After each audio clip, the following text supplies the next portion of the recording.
ఎలా ఉంది 600 మార్కులకి 600 సాధించారు, మీకు ఏ విధంగా అనిపిస్తుంది?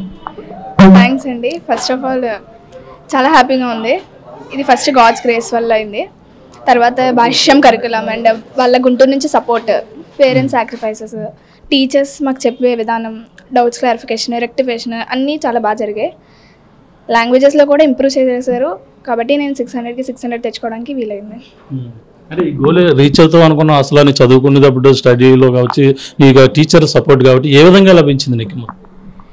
ఇది నేను ఆల్రెడీ ఎక్స్పెక్ట్ చేశానండి. మొత్తం ఫ్యామిలీ మెంబర్స్ అందరూ ఎక్స్పెక్ట్ చేశారు. ఎక్స్పెక్ట్ చేసినట్టే జరిగింది. ఇది టీచర్స్ సపోర్ట్, వాళ్ళు చెప్పే విధానం, కాన్సెప్ట్ని క్లారిఫై చేయించారు.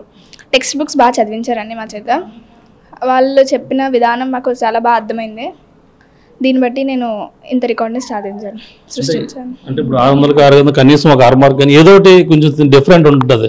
కానీ ఇది ఎలా సాధ్యమైందంటే మీకు టైమింగ్ అంతా కూడా ఎగ్జామ్స్ రాసేటప్పుడు ఇవన్నీ కూడా ఎటువంటి కేర్ తీసుకున్నాను అసలు?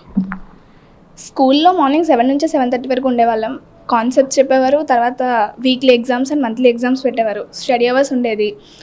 భాష్యం నుంచి ఎగ్జామ్ పేపర్స్ వస్తాయి.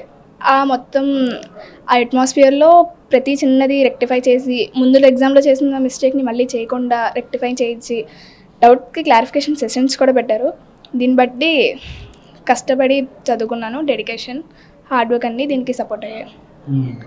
ఎగ్జామ్ జరిగేటప్పుడు నువ్వు ఏ విధంగా ఫీల్ అవ్వ, అంటే అసలు అప్పుడు టెన్షన్ ఫీల్ అవ్వవా, లేదంటే ఇంకా ఎక్కువ స్కోర్ చేయాలనే ఉద్దేశంతో ఇంకా ఎక్కువ నువ్వు చదువుకోవడం కానీ దీని మీద శ్రద్ధ చూపించేదాన్ని?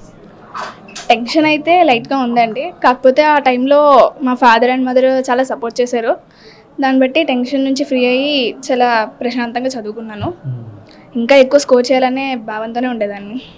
అంటే 600 ఇలా వస్తుందని ఎవరైనా విద్యార్థులు కూడా ఇలా రావాలని కూడా అనుకోవడం కానీ ఏదైనా అనుకున్న మైండ్లో పెట్టుకున్నాను? ఫస్టే అనుకున్నానండి 600కి 600 రావాలని. దాని ప్రకారం గుంటూరు నుంచి వచ్చిన భాష్యం కరికులం ప్రతిదీ నా హార్డ్ వర్క్కి తోడైంది. దాంతోపాటు 600 సాధించాను. అసలు ఇప్పుడు 10th 600 వచ్చాయి. నువ్వు అసలు నీ గోల్ ఏంటి? ఏం చేయాలనుకున్నావు? ఏం రీచ్ అవ్వాలను? గోల్ అయితే ఐఐటి బాంబే కొట్టాలనుకుంటున్నాను. నేను ఐఐటి బాంబేకి వెళ్తాను. ఐఐటి కొట్టాలని ఆశిస్తున్నాను. దాని తర్వాత ఐఏఎస్ సాధించాలని ఆశిస్తున్నాను. మిగిలిన విద్యార్థులకి, నీ తోటి విద్యార్థులు కావచ్చు, ఇంకా రాబోయే 10th రాసే పిల్లలు కావచ్చు, ఎటువంటి నువ్వు సందేశం ఇవ్వాలనుకో? ఫస్ట్ అయితే కాన్సెప్ట్ని అర్థం చేసుకోవడం అనేది ముఖ్యం. టెక్స్ట్ బుక్ చదవాలి బాగా. బైటింగ్ మెథడ్లోకి వెళ్తే అవ్వదు. డౌట్స్ ఉంటే వెంటనే క్లారిఫై చేసుకోవడం వల్ల ఈ ఫ్యూచర్లో ఎటువంటి ఇబ్బంది రాదు. నా ఈ సక్సెస్ని నేను భాష్యం రామకృష్ణ సార్కి, హనుమంతరావు సార్కి, జోనల్ సార్కి, ప్రిన్సిపల్స్కి, టీచర్స్కి అండ్ మా పేరెంట్స్కి డెడికేట్ చేస్తున్నాను.